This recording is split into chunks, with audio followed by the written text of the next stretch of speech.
Well, good morning. Welcome to K&L Gates. My name is Tom Holt. I'm a partner at K&L Gates in the Boston and Washington offices, also a graduate of the Fletcher School. And it is truly an honor from our side of the equation to have everyone here. It's always a delight to see Fletcher graduates and Fletcher adjacent people and people who care about Fletcher all in one room. And thank you for coming into the city on the weekend. So we have a wonderful program that is going to be kicked off by our esteemed dean, Rachel Kyte, who was there. And there's another young guy in the front row who claims he's Chris Miller, but I don't know. He seems a little young, but anyway. So thanks again. And Rachel, do you want to come up and get things going? So thank you again. Take care.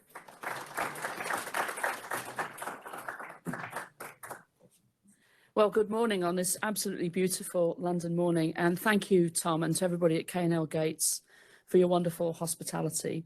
Also, thank you to Eugenio. I think I just saw thank you for your hospitality last night at the Hellenic Centre.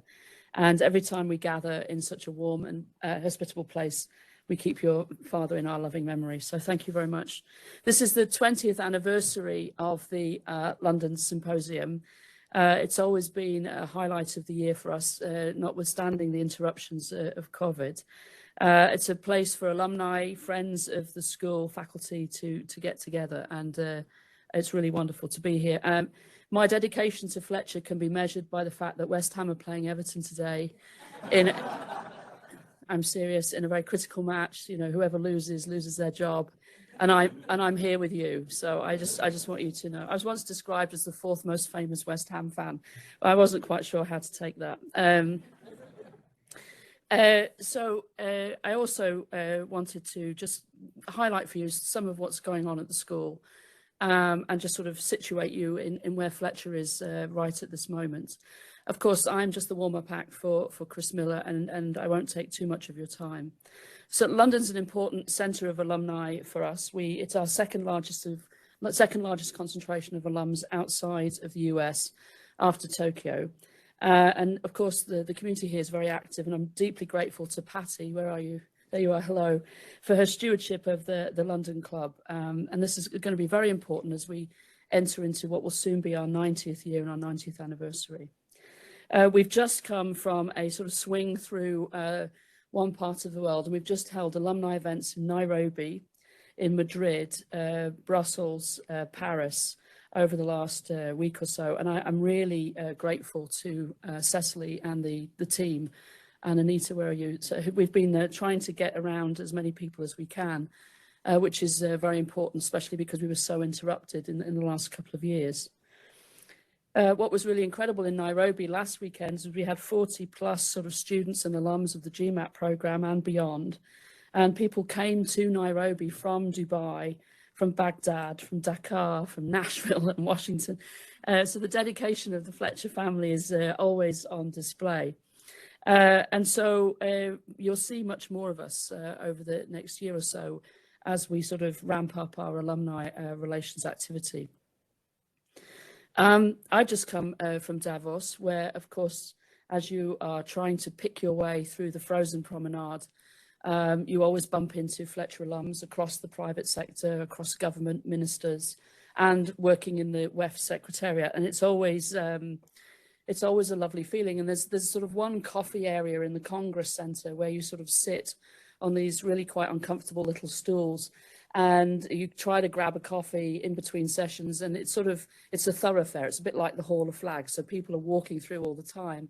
And I was sitting together with some very, very esteemed academicians and university presidents, not too many of us at Davos. And I was by rank, and age and everything, very much the junior partner sitting in this little group.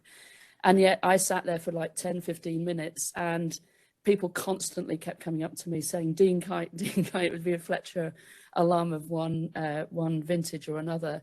And this very senior academician turned around to me and said, I've always admired that about Fletcher. Wherever you go, there you will be. So I thought it was always a nice testimony.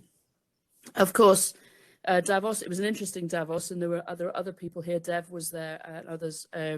The world is in an uncomfortable place, in a complicated place, whether or not we have the political class around the world to be able to manage our way out of this I think is a big question, but certainly the private sector from all dimensions and all geographies was there en masse. And I think you also saw a very big turnout of Asian political leaders. Not only the Chinese sent a very big delegation, but across ASEAN, the Indians sent, I think, a powerful group of people, although hosting the G20, that takes considerable time from the senior leadership.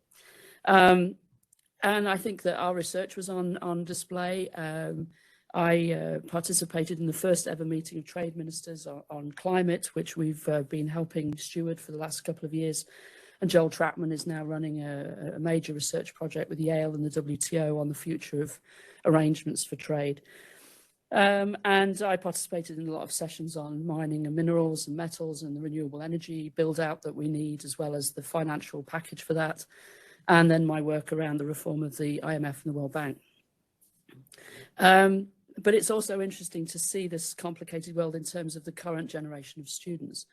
I have some wonderful research assistants working with me at the moment. You know, one of them's just got a job at the Department of Commerce, he will work in their Russian sanctions team. He's a student of Chris Miller. Another one's just been picked out of the bunch to be the next climate finance negotiator for the Department of State. Another one's returning to METI, who is going to lead the negotiations for Japan on local content regulations, as it will affect the sort of future of the IRA and obviously the way in which the CBAM works within Europe. And another one who came to Fletcher out of the G20 Indian office in the Prime Minister's team will go back into a major Indian conglomerate to lead their work on meeting their net zero commitments. So our students come with incredible experience already and use Fletcher still, just as many of you did, to pivot into what they will do next. And this is really what it's all about. And so we think about the future and we look forward to celebrating our 90th anniversary. We will do a big reveal of the 90th at the commencement ceremonies in May of this year. And then we will do a few things over the summer. Please book Talawar into your agenda. It will be the first weekend in June, I think the 2nd to the 4th or something like that. And then we will really kick off in September with a very big convocation and then a series of global events.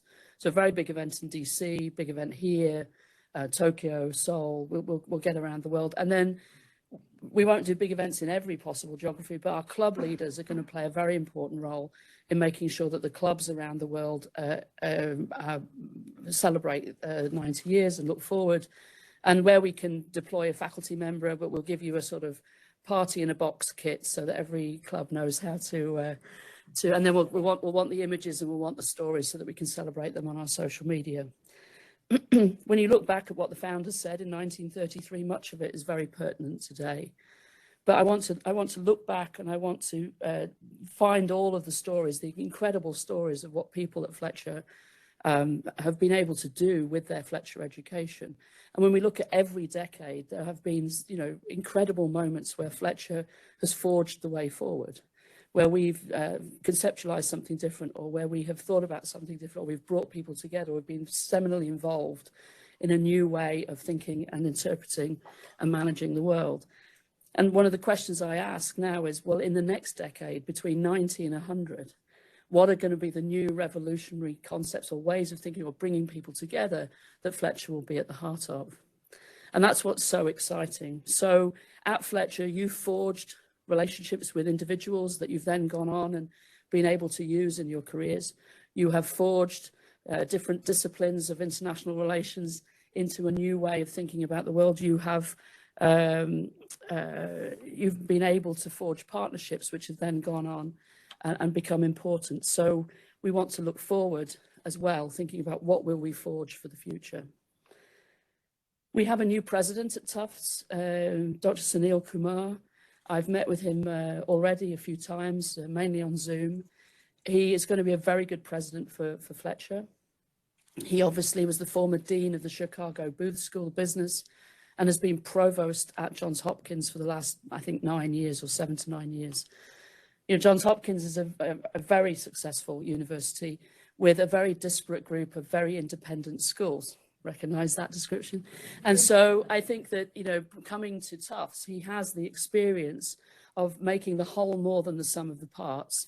He also has the experience of working in a university where the medical school and in the case of Johns Hopkins, a hospital is really the sort of financial driver of what's possible. So I think he's going to bring immediate relevant experience, but he knows Fletcher. So he knows Fletcher from his days at Booth, and he knows Fletcher as the provost of Johns Hopkins, managing SICE over the last few years, which has had its ups and downs as well. And so he's coming in hot, as I say, to the administration of the school. He knows us, he knows our competitive environment, he knows what it means to be a school of international affairs at this point in sort of the educational history of the US. So I'm looking very much forward to working with him. He's a lovely, self-deprecating sense of humor, and I think is a very affable guy, and I think it's going to be very good news for the school. So you will get a chance to meet with him. He'll be coming through London. I think he's doing some travel before he becomes the president, but 1st of July, he's going to hit the ground very hot, and so you will meet him very soon. Our faculty are really the piece that holds the whole school together. I'm delighted that they are, Chris, sort of replenishing their tanks after, a stressful couple of years through COVID, etc. But we've been able to add really remarkable faculty to Fletcher in the last period. Elizabeth Leake, who had spent more than a decade in this country, has joined us as the Dirks Professor of Diplomatic History. Just had a baby this week. We've also brought in a number of professors of practice. Hopefully you've seen this in our communication, but President Alvarado of Costa Rica is a professor of practice. Canales is a professor of practice of cultural diplomacy. And we've got a few more sort of coming in over the next year. And also we've got an extraordinary array of scholars at risk. I mean, it's sad that the world needs scholars at risk, the Scholars at Risk program, but I'm really delighted that we've been able to bring in a really great crop of scholars, and in large part to the leadership of Chris Miller and his team. We have a number of scholars from Russia and Ukraine with us, Professors Luzin, Stansiet, Skakarov, Natoki, Todorov, and Dubovic. But we also were able to, with a lot of your support as well, bring in Dr. Seema Samar, who from Afghanistan, and so she's joined us for 2 years as a fellow as well. And what this means is that we bring the world into the classroom, and we help the students then really participate in the world in real time. We've had an array of guests coming through, and we've got some very important and big events coming up with really, I think, stellar visitors at a very senior level coming through the school in the next few months. I won't go through all of them, but just to say that I think in a couple of weeks' time, the Siegel lecture will be Jane Burston from London, actually, who will talk about how clean air, or the access to the right to breathe, basically, has become a fundamental part of health diplomacy and a significant issue within international relations, because, of course, pollution in one place affects what you can breathe in another. It's a very interesting new approach to some global public goods issues. And that's important because Fletcher will host a university professorship on global health diplomacy, and we're recruiting for that position right now. So I won't keep going on, but I just want to talk a little bit about Chris, which I'm going to hand over to Masha to introduce him. But I was just in Davos, and, it was, as I said, people would sort of pigeonhole me all the time and sort of say, oh, Fletcher, it's great, blah, blah, blah. And then people would pigeonhole me about things that I'm working on and things I've written. But what mostly people pigeonhole me was that you get to work with Professor Miller. And I'm like, yes. And two little stories. I was talking to the business editor of the FT, who's an old friend of mine. And he said, oh, we would have Chris in the paper every week if we could, which I think it shows you the quality of the leadership of the FT at the moment. But more importantly, I was talking to a very senior advisor in the White House. And what he said to me was that in all of his, that he couldn't remember across his career another example of where an academician had the kind of policy impact that Professor Miller has had, and that this was truly a pivotal moment of academic influence. So we are enormously proud to be able to be Chris's home, And I'm really delighted that he could be with us in London today. He's extremely busy. And the book is flying off the shelves. I hope you've all got a copy. And it is my final thing I want to say is it's an extraordinary privilege to be the Dean of Fletcher. It's an extraordinary privilege to travel, to meet all of you, to hear your stories, and to hear how you continue to use the education to make the world a better place, and the way in which all of you engage in support to the school, but the way you engage with our current students, opening doors for them, giving them little nudges, giving them advice, sometimes tough love. It's all so important. But the quality of the students, the class of 23, the class of 24, is quite extraordinary. It's deeply humbling. And everything that we can do for them means that we know that we've passed this world on into safe hands. So thank you very much. And now to the one and only Masha Gordon.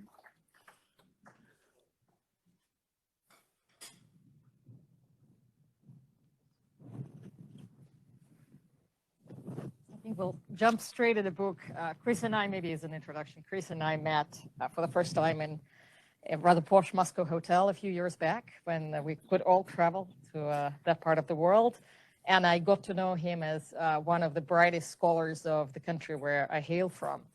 And much to sort of my surprise, in a couple of years, we didn't communicate as much, but then seeing your book come up with critical acclaim in a completely different topic in geography just demonstrates the breadth of your extraordinary talent. So New York Times review calls your book a nonfiction thriller, equal parts The China Syndrome and Mission Impossible.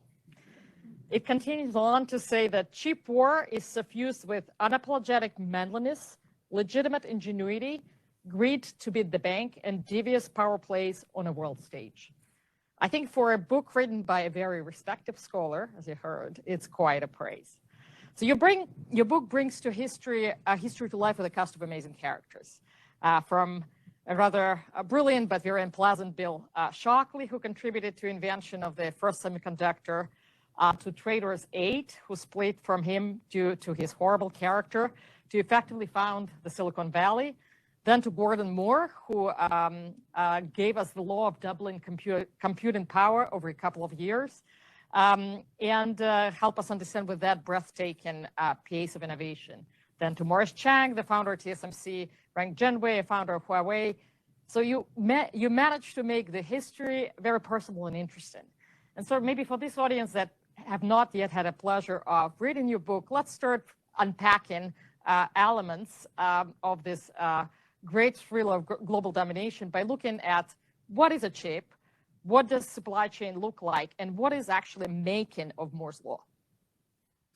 So to start, a chip is a piece of silicon the size of your fingernail in many cases, on which is carved thousands or millions, or in some cases billions of tiny circuits. And the circuits have transistors in them, which are little switches that turn on and off. When they're on, they produce a 1. When they're off, they produce a 0. And all of the ones and zeros that undergird all digital computing come from these tiny circuits flipping on and off. And when the first chips were invented in the late 50s and early 60s, they had a handful of transistors on them. The first commercially available chip had 4 transistors, so it could remember 4 1s or 4 zeros. Today, if you buy a new smartphone, open it up, just the most important chip inside will have 15 billion transistors, capable of remembering a lot more 1s and 0s than was possible in the 1960s. And that increase from 4 to 15 billion makes possible the computing we take advantage of today. It makes possible our smartphones, our PCs, increasingly our data centers. And that's all because of advances in manufacturing chips with more and more precision. Because to have 15 billion transistors on a chip, those transistors need to be very, very small. And so they're measured today in the number of nanometers that defines their dimension. A nanometer is a billionth of a meter. And so today, the most advanced transistors are measured in a couple dozen nanometers in their smallest feature sizes, which makes them smaller than the size of a coronavirus. So you've got in your smartphone 15 billion circuits. Each one is smaller than the size of a virus. And so making this is the most complex manufacturing that humans have ever undertaken. Could you just give us maybe some historic perspective as to how this industry got financed and how did it get to innovate itself to the extent it did? Maybe what role the defense sector played, and how did the markets shifted over time in taking the lead at funding innovation? this is actually how I got interested in the topic. As Masha mentioned, I'm a Russianist by training, and I wanted to write a book on the Cold War arms race to understand why it was that in the early Cold War, both the US and the Soviet Union could produce the key military technologies, atomic weapons, long-range delivery systems. But by the end of the Cold War, there was a vast gap opening up in military capabilities. And when you start digging into what changed between 1950 and 1990 in defense systems, it's all about computing power. As computing power that enables missiles to hit targets with a fair degree of accuracy hundreds of miles away. It's computing capabilities that let signals intelligence be gathered and processed in an effective manner. It's computing and communication that let devices across the battlefield communicate with each other, share data, find targets.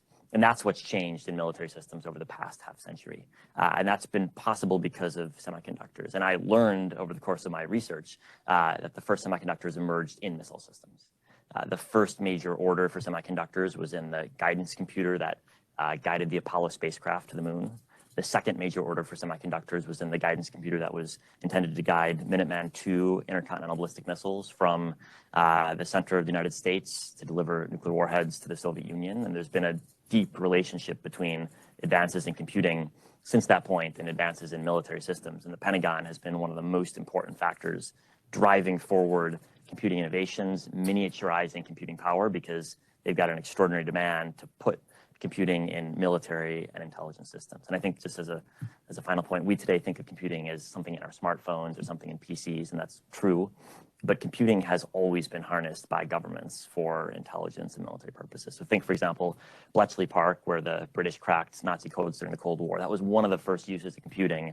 It was all about warfare. The most advanced computer in the US in the 1940s, the ENIAC computer at University of Pennsylvania, was designed to calculate artillery trajectories. And so although we think of smartphones, in reality, the history of computing is in no small part history of military innovations, which I wasn't expecting to find when I started this book, and put a whole new and in some ways more frightening lens on advances in computing today and the struggle to control the most advanced computing technologies. Sure. And we'll obviously speak about the next offset strategy a little bit further down, which takes that element into the current place.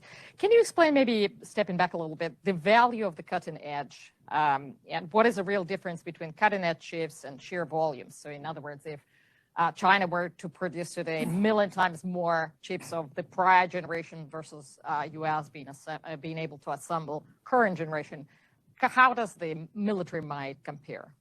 So you mentioned Gordon Moore, one of the co-founders of Intel, who invented the concept of Moore's Law in 1965. And at the time, he predicted that for the next decade, from 1965 to 1975, the amount of computing power per chip, or the number of transistors per chip, would double roughly every year or so. And that proved correct from 1965 to 1975, and it's proven correct all the way since that time too, which means that every couple of years, chips get twice as powerful. So if you're using chips that are 10 years old, you've got 5 Moore's laws behind the cutting edge, which means that older chips, or less sophisticated chips, are vastly less capable in terms of what they can produce. The challenge in the industry, though, is keeping up with Moore's law, because unless you can produce a vast increase in technological capability every year or two, you fall behind. And that's why there's only a couple of companies that have the precision manufacturing capabilities and the design capabilities able to keep up with Moore's law, which has led the industry to concentrate over the past several decades, to the extent to which today there's one company in Taiwan that produces 90% of the world's most advanced processor chips in one factory on the shores of the Taiwan Strait. Can you maybe speak to and give us a little bit of a history as to how, who is Morris Chang and how did TSMC merge, and why was it accidental that it happened in Taiwan? Morris Chang is, I think, the most underestimated business person in the last half century. And one of the goals of my book is to show how important he is. Every one of us relies on his products every single day. You've never bought a TSMC product, but you've bought lots and lots of goods that have TSMC products embedded in them. Every Apple product relies fundamentally on TSMC for their core processor. TSMC produces the key processor chip, and around a third of all PCs produced globally. Every data center in the world has TSMC chips inside. Every cell phone tower has TSMC chips on it. Almost every car in the world has TSMC chips inside. So we all have to be very thankful for Morris Chang. And he is one of the more interesting characters, I think, in the last 100 years, both of business but also of politics. He was born in mainland China right before World War II, spent the war years fleeing Japanese armies, first to Hong Kong, then to Chongqing, then back to Hong Kong before settling in Shanghai after the war. When the revolution came, his father was a banker and an official in the nationalist government, so he fled after the revolution and enrolled at Harvard, where he was, in 1950, the only Chinese student in his class. Sort of an incredible the world example of how the changes. world changed, yeah. And Chang was a lover of literature, loved Shakespeare, spent his first year at Harvard studying English literature. And his uncle was a professor in the Boston area, and he asked his uncle for career advice. And his uncle said, "You need to study something where you can actually get a job." And so he transitioned to engineering and moved to MIT and did an undergraduate degree and a master's at MIT, and then got a job actually right outside of Boston working in electronics, which was at the time a growth industry. And he started working on a new product called a transistor, which had just been invented several years earlier, and was later hired by a small oil exploration company called Texas Instruments outside of Dallas, which during the war years had diversified out of oil exploration to also produce military sensor systems.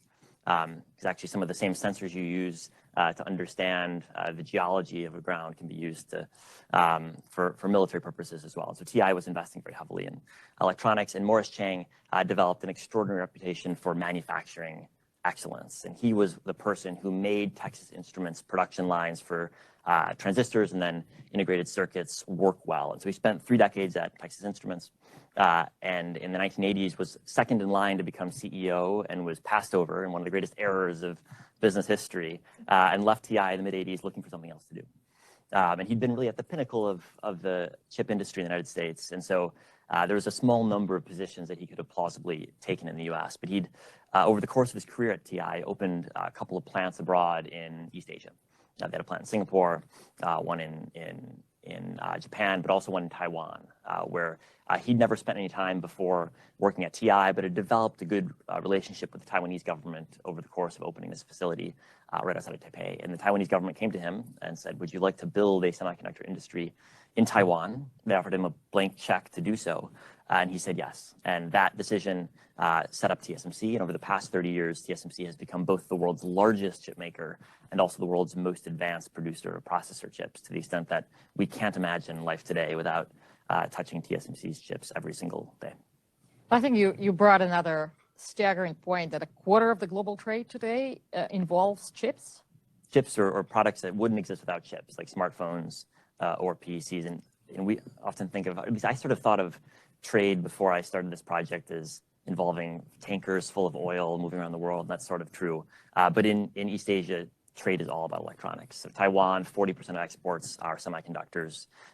Philippines, Malaysia, over a quarter. But I think the most interesting figure is China. China spends as much money importing chips each year as it spends importing oil.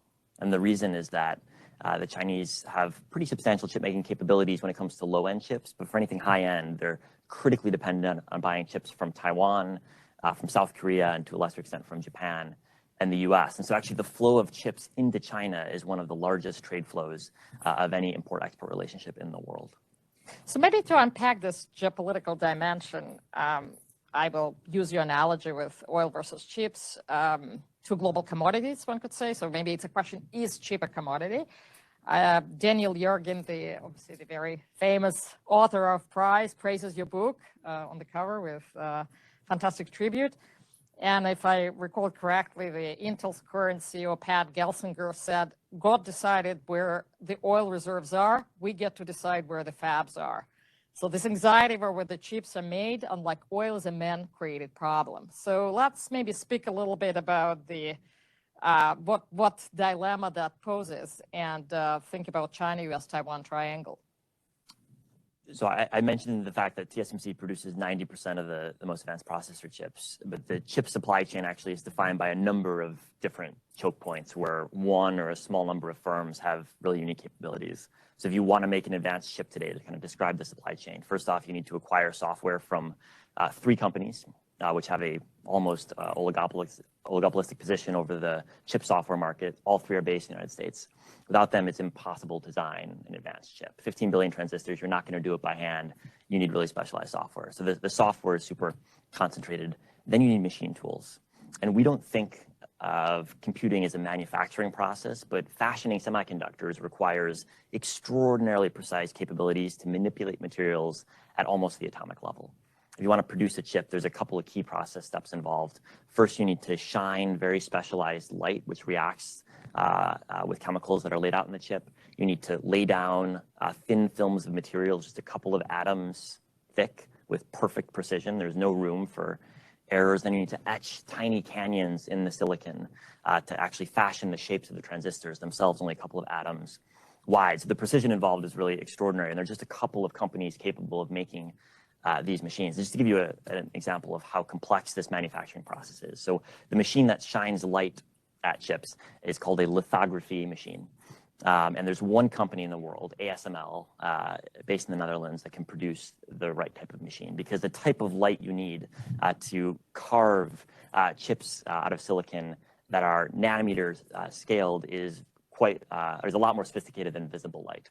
Visible light has a wavelength of several hundred nanometers, depending on the color. So it's far too broad to actually carve nanometer scale indentations in chips. So we use extreme ultraviolet light with wavelength of 13.5 nanometers to carve chips today. And producing this light is really, really hard. So it requires, first off, a ball of tin, 30 microns, millionths of a meter wide, falling through a vacuum at several hundred miles an hour. And you pulverize this tin twice with one of the most powerful lasers ever used in a commercial device. The tin explodes into a plasma measuring around 40 times hotter than the surface of the sun, 400,000 or so degrees Fahrenheit. It emits light at just the right wavelength, 13.5 nanometers, which is then collected by the flattest mirrors ever made. Because if you've got any imperfections in your mirror, it's going to point the light in the wrong direction. So you've got 11 of the flattest mirrors ever made, such that if they were the size of Germany, the largest imperfection we've measured in centimeters. That's how flat they are. You've got 11 of these mirrors in the machine. They point the light in exactly the right direction and then hit the chip at exactly the right point to produce the transistors that you rely on. And as you might expect, these machines are hard to make. They're the most expensive machine tool in history, cost $150 million a piece, and require 3 747s to move. So this is complicated manufacturing. That's just one of the machines you need to make a chip. We must be very grateful that ASML is based in European jurisdiction and not in some rogue jurisdiction that could effectively seize the production of all chips, right? Well, it's actually an interesting question. So ASML is a Dutch company, has extraordinary engineers in the Netherlands who have been developing this technology for 30 years. But a product like this is not the work of one company or of one country. So ASML actually doesn't know the number of components that go into its systems. I've had repeated conversations with them, and they don't know the exact number because it's so complicated. But I know the laser in the system, which is just one of the component parts, is made by a German company called Trumpf. And they know, because they're very exact Germans, that there are 457,039 components in just the laser. And so that's a complicated supply chain.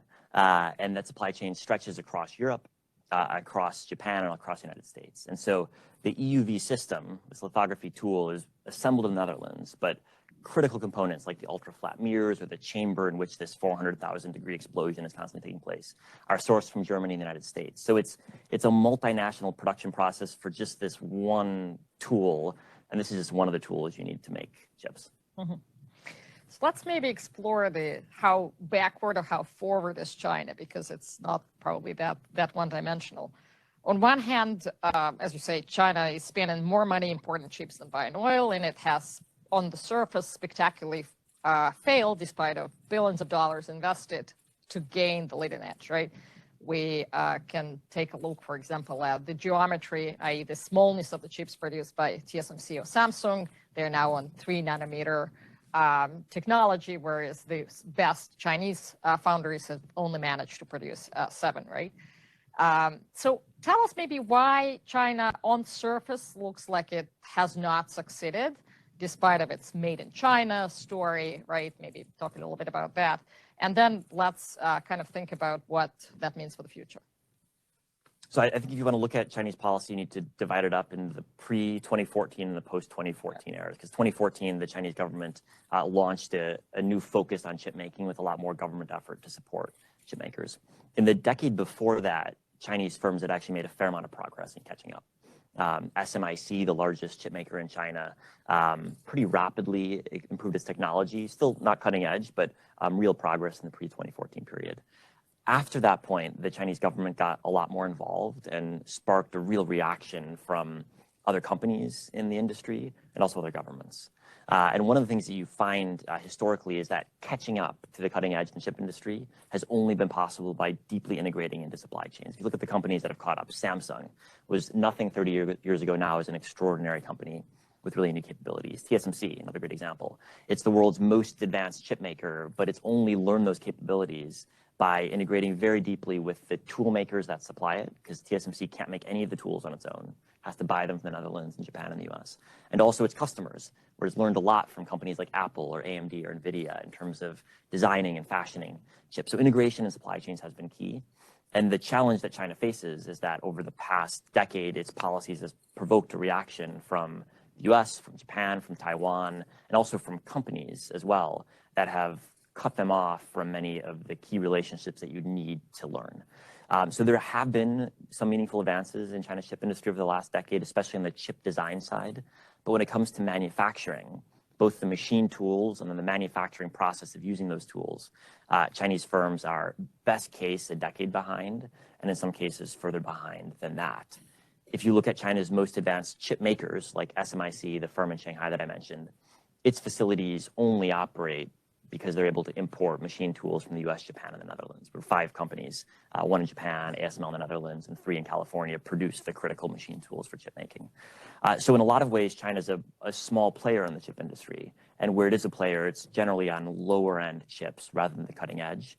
And so like the rest of the world, China is critically dependent on TSMC to produce its most advanced semiconductors. So this 10-year plan that they put in place in 2015 to reduce imported share from 85% then to 30% in 25, that plan is bound to spectacularly fail. Yeah, by its own definitions of reducing imports, it's failed. China's importing more chips every year, largely from Taiwan. You bring up in one of your chapters a fascinating story of Tsinghua Group. I may be mispronouncing. Can you share a little bit about what role that group played and how, given the assets it's amassed around the world across the supply chain, how difficult it may become to regulate that technology transfer that it was, I suppose, set to achieve? Yeah, the case of Tsinghua Unigroup is one of the more interesting examples of ways in which a strategy that might have looked good on paper from China's perspective, trying to acquire technology, learn new capabilities, backfired in a meaningful way. So the company in question, Tsinghua Unigroup, was founded out of one of the best universities in China, Tsinghua University, where Xi Jinping studied and where there's a lot of senior politicians have studied. It's also one of the best engineering universities in China. And so this group was set up about a decade ago to invest in chip-making capabilities abroad and help build up China's capabilities, which in some sense sounds like an innocuous thing to be doing. But because it was never officially a government firm, it was always in this sort of interesting and confusing position between the public and the private sector. And because it had access to vast financing that made clear it wasn't operating like most private firms would operate, it engendered extraordinary skepticism among governments and companies elsewhere in the world. So it started by buying up Chinese chip makers, then tried to buy some of Taiwan's leading chip makers, including TSMC, which was rebuffed by the Taiwanese, as you might expect. And then in a number of interesting transactions, tried to buy some US chip makers too, some publicly, but some in ways that seemed like they were trying to be a little bit secretive and really triggered concerns among regulators in the US as well as in Japan, Taiwan, elsewhere. And it was a key factor in leading a backlash against Chinese foreign investment in the chip space. And what you find now is in part because of companies like Tsinghua Unit Group. It's basically impossible for Chinese firms to make large investments in the semiconductor space in any major country with a chip industry. In Taiwan, Korea, US, Japan, and in Europe now as well, it's very, very difficult, not impossible for Chinese investors to buy semiconductor assets. But there is another way of obviously getting technology transfer is by flexing the muscle and the lever of the fact that China is the biggest consumer. So maybe speak a little bit about the inroads of AMD and SoftBank, some misguided action by IBM. How did China succeed on that dimension of trying to induce tech transfer through being the biggest consumer and opening up its market in exchange to tech secrets? There's a CEO in the chip industry who phrased the dilemma that China was his biggest competitor and his biggest market. And that was the problem that the chip industry faced. And for a long time, that gave policymakers in Beijing and also in provincial governments a lot of leverage because they knew if they cut off access to the Chinese market, it would have huge implications for chip firms from the US, from Japan, from Taiwan, and elsewhere. So that was used as a lever to try to induce technology transfer over much of the last decade. And it was hard for other governments to respond because it was often not an explicit policy that was forcing technology transfer, but an implicit one, or there were court cases in Chinese courts that were ostensibly being done via legal processes, but actually were pretty clearly political. There was a case involving the US company called Micron, which makes memory chips, around 7 or so years ago, where a number of Micron employees based in Taiwan copied Micron files, then typed into their computer, typed into Google, delete computer files. And their Google search histories were saved by their company and brought to light in the subsequent trial. So don't do that if you're planning to steal your company's files. And these individuals brought this technology that they'd stolen from their employer to a partner in China, which was backed by the Fujian government, Fujian being a province in southern China, and tried to create a competing chip firm in that province and made some progress, got tons of financial support from the government. And Micron sued, and the Chinese court in Fujian entertained a countersuit that said actually Micron was violating the Chinese company's intellectual property, which was obviously a bogus thing to say. But for Micron, this was a huge deal because China is their biggest market. And so a court case in China, bogus or not, could have dramatic effects on their profits. And this was a challenge that Western Japanese firms really struggled to deal with for some time.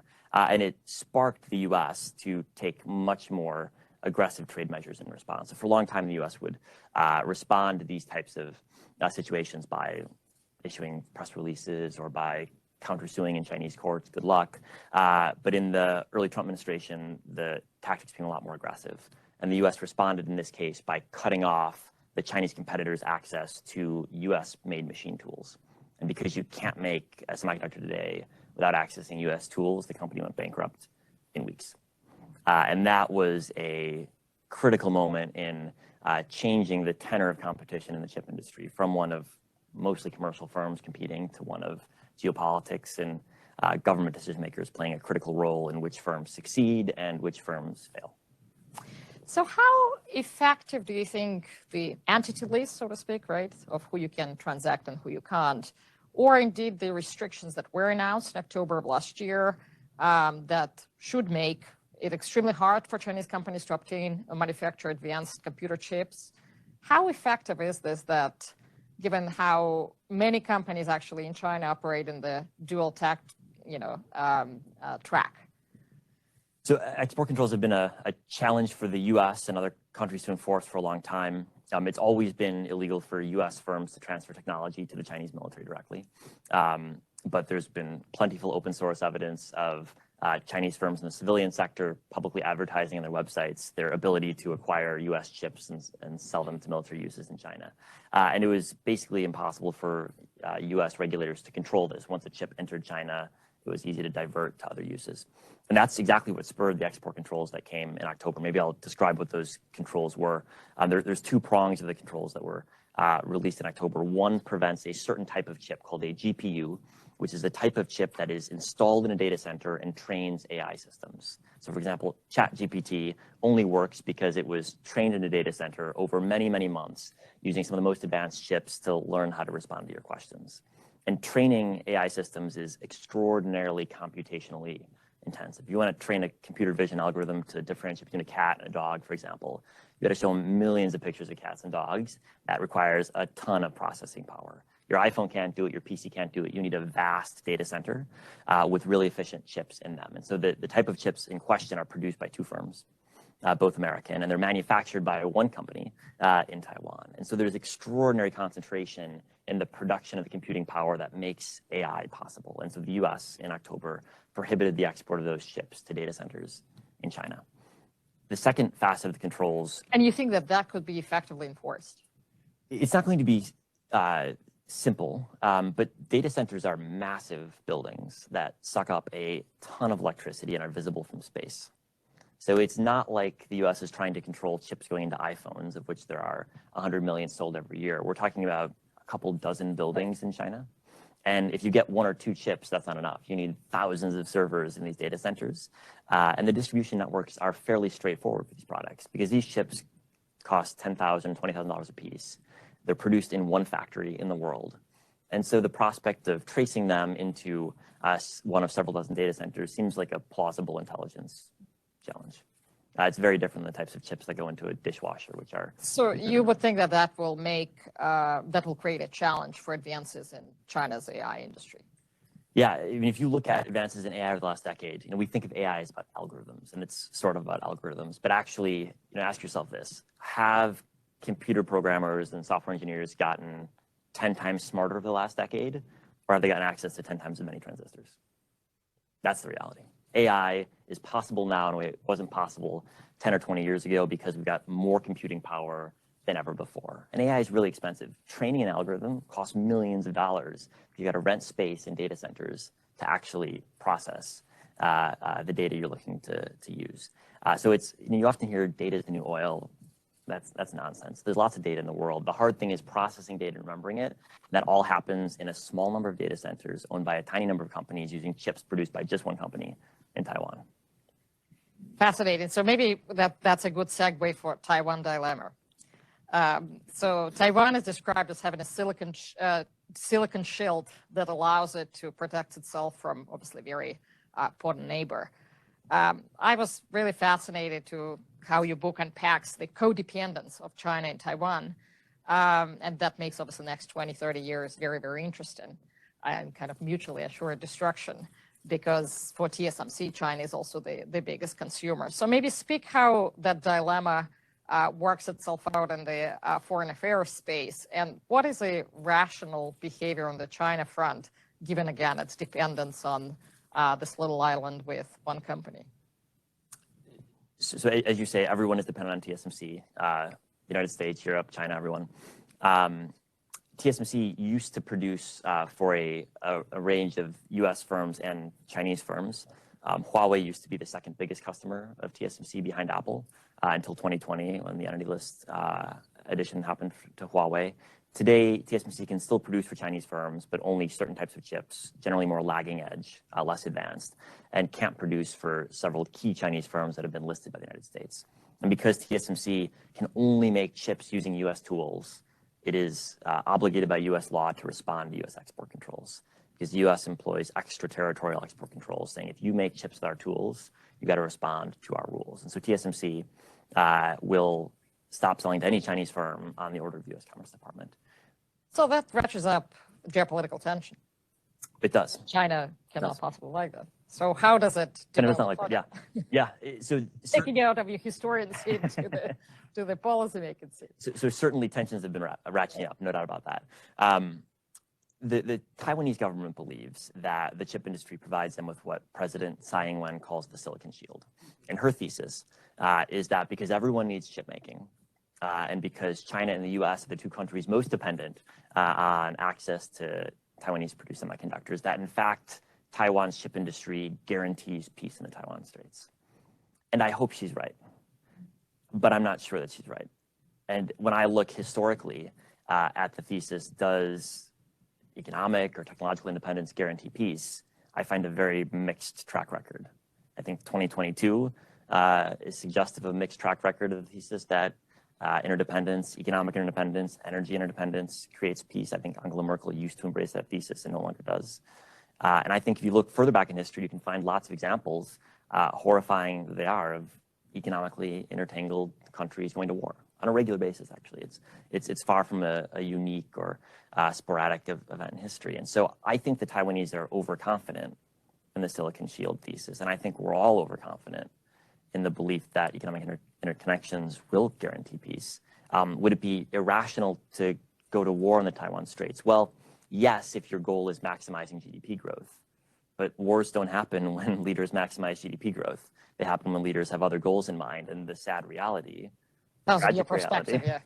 well, yeah, I think if you look over the last 10 years, we haven't seen a 10 years defined by leaders who are focused on maximizing GDP growth. It might be nice if the world was like that, but I don't think it is, either in the US or in China or many other places in the world. So I think we're all way too overconfident about the Silicon Shield working. And we need to think harder about what happens if things go wrong. So maybe the last question before we switch to Q&A session is on the future warfare. Clearly, you've shown us what a role or incipient role it had in propelling development of the industry.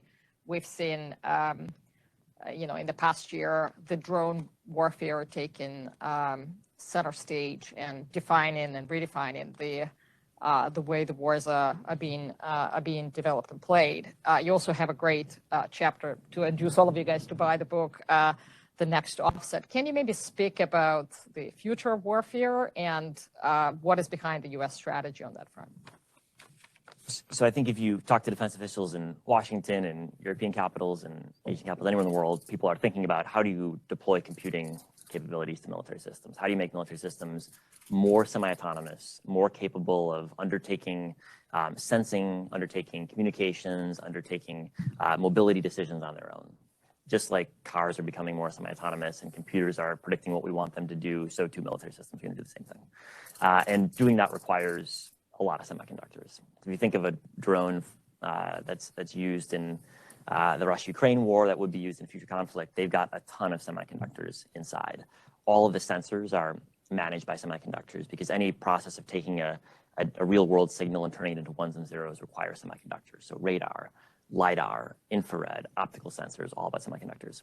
All of the communications that's happening in military systems is managed by semiconductors. Satellite communications, radio communications, that's all about semiconductors.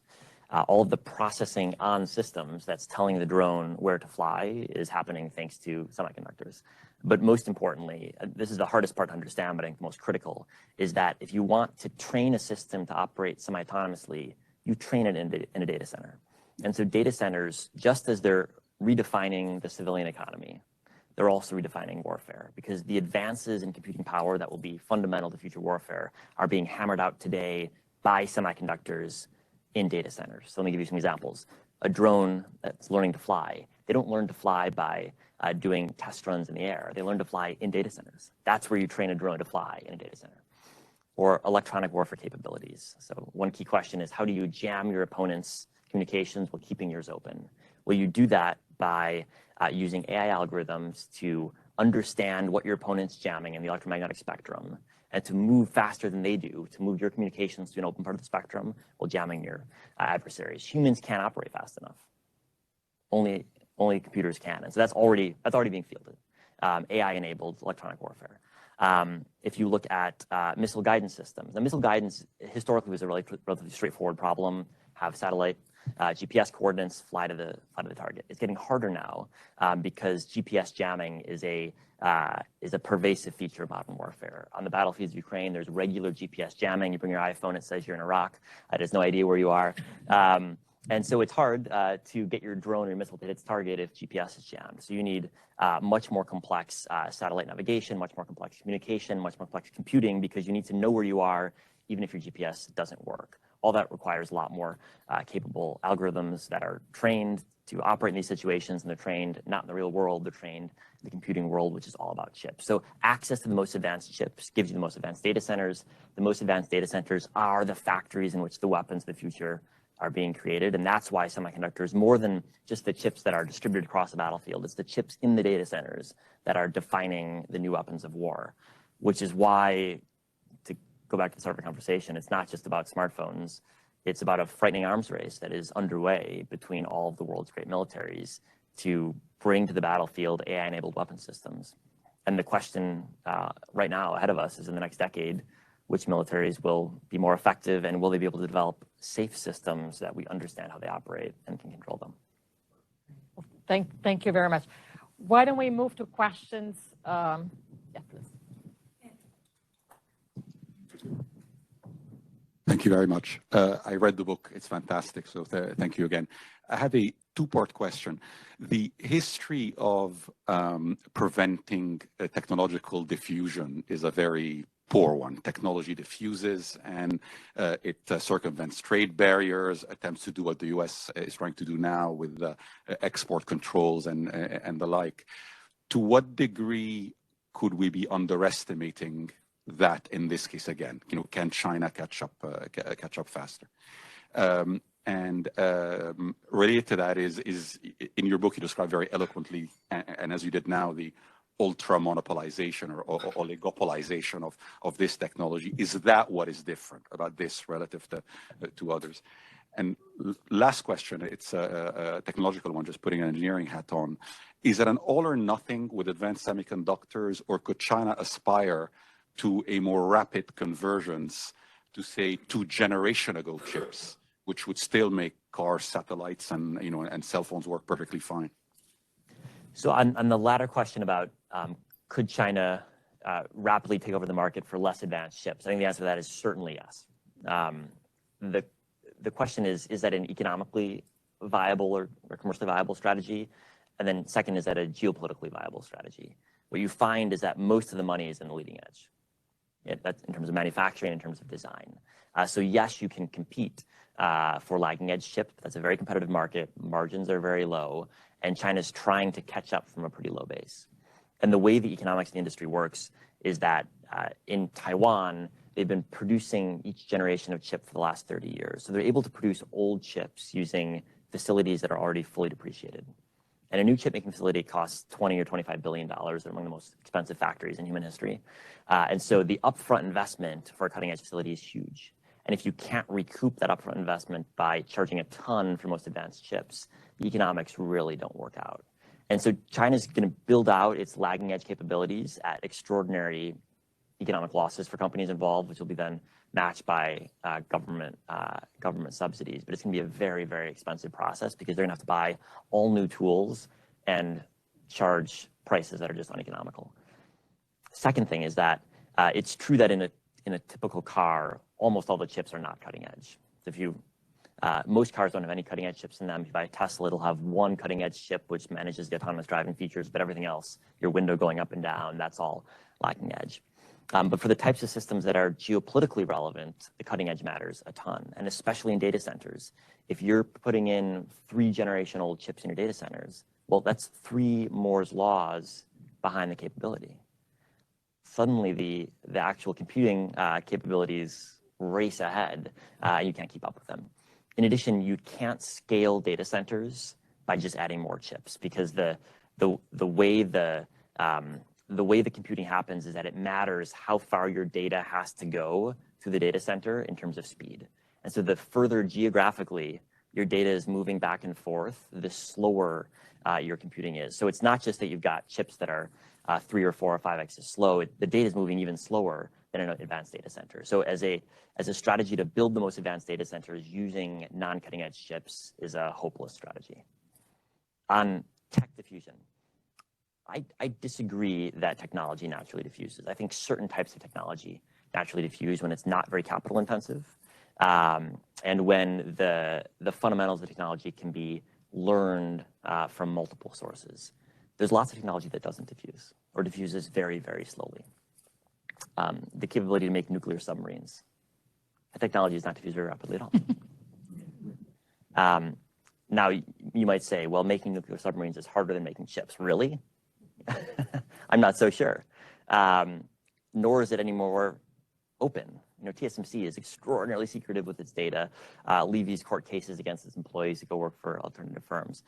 And the technology in advanced chip making races ahead at a rate that is unseen in, for example, the making of submarines. So submarines today are pretty similar to submarines from 10 years ago. There's marginal improvements. There's no Moore's law in submarines or Moore's law in nuclear weapons or Moore's law in missiles. And so catching up to the cutting edge is extraordinarily hard when the cutting edge is moving forward at an exponential rate. The history of the chip industry is not of countries catching up, it's of countries falling behind. Japan used to be at the cutting edge, now it's not. Europe used to produce cutting edge chips, now it can't. The United States used to manufacture cutting edge chips, and now it can't. So the thesis that China is most likely to catch up seems to me to actually be the opposite. Everyone else has fallen behind. And so I don't see any reason to expect that China will catch up to where TSMC is going to be in 10 years. I think if we had to bet, we'd bet the opposite. Question. Yep, Hans. I'm Martin Took. Martin Took, a probably the Fletcher antediluvian here. My question is, can you comment on how we permitted ourselves to become so dependent on a single manufacturer? And what is the scenario of how do we get out of this dependence? We became dependent because we were ignorant, because policymakers until very recently had no idea how semiconductor supply chains worked. Until about 5 years ago, you would struggle to find someone in Washington who had ever heard of TSMC. And that was true in many companies, many countries as well. And because there was a, I think, naive belief among US policymakers, among Japanese policymakers, I think also among European policymakers, that technological advances were sort of their birthright, could be taken for granted. Their tech companies would keep up and they didn't have to think about the tech sector. Now, that world is obviously quite different today. Now you can find a lot of people in the US government who've heard of TSMC. But the position that the entire world is in of relying on one facility in the Taiwan Straits to produce all of our most advanced processor chips is one that's going to be very difficult to unwind. Over the past several decades, there's been several $100 billion of capex in Taiwan in advanced chip making. Taiwan has more personnel skilled in advanced chip making than the rest of the world outside of Korea combined. And so it's just going to be extraordinarily difficult to change that dynamic. Now, the funding that's coming from the US, from the EU, from Japan, from Singapore, from India, to invest in chip making in those countries will have an impact on the margin, but really only on the margin. And my best guess is that in 5 years and even in 10 years, Taiwan is still the world's most important country when it comes to making advanced processor chips. TSMC is opening facilities in Japan, in Arizona, probably soon in Germany as well. But all of these facilities will be fairly small, and they'll produce chips that are not the most technologically advanced. So the Japanese and likely the German facilities will be far behind the cutting edge, 15 years behind. And the Arizona facility will be 2 or 3 years behind the cutting edge. But all of their R&D, all of their most advanced chip making for the foreseeable future will take place in Taiwan. It's not very encouraging. Please. Thank you. Just looking at it from a bit of a different perspective, if China actually achieved parity in chips, Can you speak in the microphone, sir? it is It's being recorded. Sorry. looking at it from a different perspective, if China achieved parity in chips, could that decrease their desire for military intervention in Taiwan and therefore the danger of confrontation of war in the U.S.? I don't think so. I think if you look at the China-Taiwan-US triangle, what you find is that the Chinese leadership has wanted to take Taiwan since before the first semiconductor was invented. And the US has pledged to defend Taiwan, including the use of nuclear weapons, before the first semiconductor was invented. And indeed, the summer when the first chip was being invented in Texas was also the same summer of the second Taiwan Straits crisis, when the US brought the world to the brink of nuclear war over Chinese shelling of 2 offshore islands held by the Taiwanese. So I think it's correct to say that chips are absolutely a fundamental part of the dynamic today, but it's wrong to say that chips are the cause of the crisis, the cause of the arms race, because this arms race has been going on in different ways since 1949. And so I think even if the chips issue went away, we'd still have the dilemma of who controls Taiwan. And the fact is that today that's a question that is being resolved not only via political means, but also by the world's most dangerous arms race in East Asia. Yeah, in the back. Yeah. Hi, Chris. My name is JD. I work at In-Q-Tel, an investment fund where your book was required reading. So thank you. Aside from EUV tooling, what are some other linchpin tools and materials you would like to see the Global West invest in and preserve access to? Thanks. So if you look at choke points, so to speak, in the supply chain, most of the key tools used in chip making are basically choke points. So the deposition tools that deposit thin films of materials are produced at the cutting edge by 2 US firms. The etching tools that can etch tiny canyons into silicon are produced by 2 firms, one Japanese, one based in California. If you kind of go through the tool making process, what you find is 1 or 2 or 3 firms, almost all based in the US, Japan, or Europe, that are critical for cutting edge tooling. There's certain types of chemicals that are used in chip making that need to be ultra purified to work. And the companies that can produce the requisite level of purification are largely based in Japan, some in the US, and Europe. And then finally, the design capabilities are also really critical. So we talk a lot about the big chip designers. Apple's a huge chip designer. NVIDIA makes the chips that train AI in data centers. But there's also a lot of really unique design capabilities when it comes to converting analog or real world signals into digits. So the capability to convert radio waves into digits on your cell phone, for example. There's a lot of really unique knowledge that just a couple of companies have into how to do that most efficiently. Similarly, camera sensors. You take your iPhone camera for granted, but in fact, there's a really complicated semiconductor that knows how to take light waves and turn it into ones and zeros with extraordinary accuracy and efficiency. There's a lot of analog capabilities that are, again, dominated by a couple of firms, which enable all of the sensors that we rely on. And we probably think of sensors in our iPhones, a sensor that knows whether your iPhone is this way or that way, that's a semiconductor. There's all sorts of other uses for these types of analog sensors. In healthcare, for example, there's new uses of chips that can test whether your cold virus is COVID or not. You drop a bit of water on a chip, and the chip itself will interact with the chemicals in a way that can diagnose diseases. Or medical devices that are implanted in people's bodies now increasingly have sensing capabilities on them that are enabled by these types of capabilities. So I think there's a lot of chip design expertise as well that is behind behind a lot of advances, both in terms of computing capabilities like smartphones, but also in terms of healthcare that we don't necessarily think about, but in fact are increasingly critical in a number of different industries. Indeed.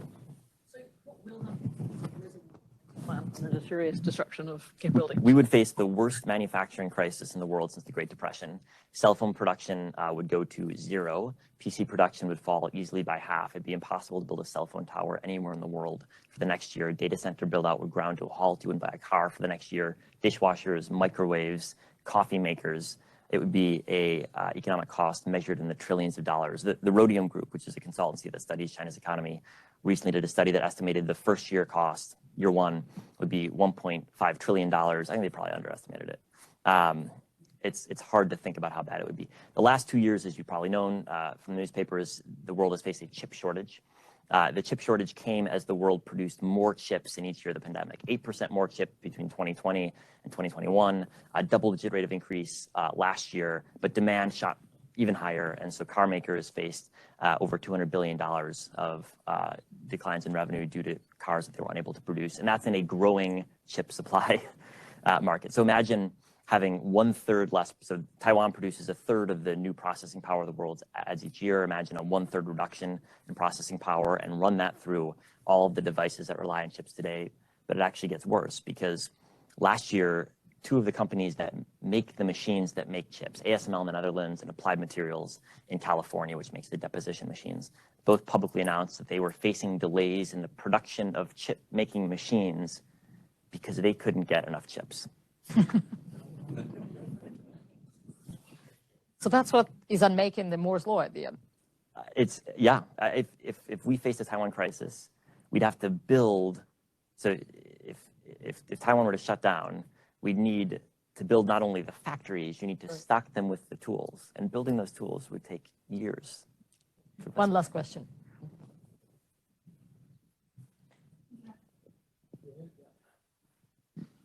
Well, it seems to me that the risk you outlined, 1.3 trillion loss, gives Taiwan an incredible incentive in trying to block contingency plans being built. and putting production into other areas, because once they do that, then their shield is definitely no longer working. There's a ton of controversy in Taiwan about TSMC's plans to open facilities elsewhere. Morris Chang, the founder of TSMC, has publicly said that the company faces pressure from the U.S. government to relocate its facilities. The U.S. government denies that, but I think Morris Chang is probably right. In addition, TSMC is being bribed by other governments, bribed by the U.S., bribed by the Japanese, will be bribed shortly by the European Union and Germany to build facilities.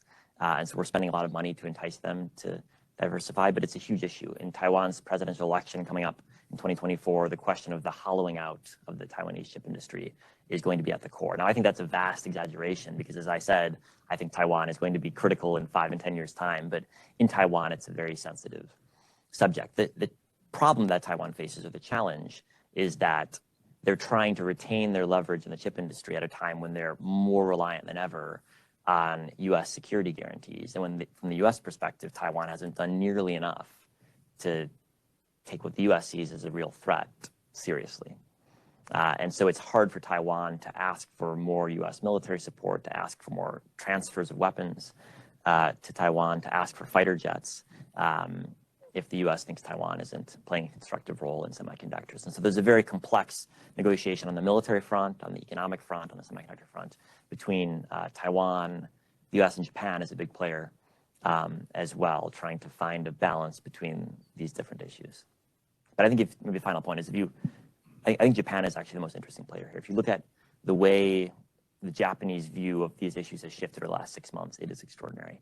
The METI minister, Minister Nishimura, was in Washington 2 weeks ago, where he gave an extraordinarily hawkish and pessimistic speech about how economic security, which is the word that METI uses, is changing their view of globalization because of their perception of threat of war with China. You've probably all seen that Japan is doubling its defense budget as a share of GDP. Much of that money is going to go into long-range missiles that are intended to hit targets deep in Chinese territory. Japan is changing dramatically on the economic front, on the technology front, on the military front, as a reflection of its perceptions of how the region is changing. And I think if you're sitting in Taipei, you're used to a complex relationship with Washington. It's always been a complicated dynamic to manage, the domestic politics in both countries. But if Japan is changing that much in such a short period of time, I think that is a message that is being received across capitals in the region, and it's suggestive of just how dangerous I think this moment is. Well, Chris, thank you so much for this most fascinating, and I would say very Fletcher hour that packed everything from technology to foreign affairs. So thank you so much, and we're very lucky to have you.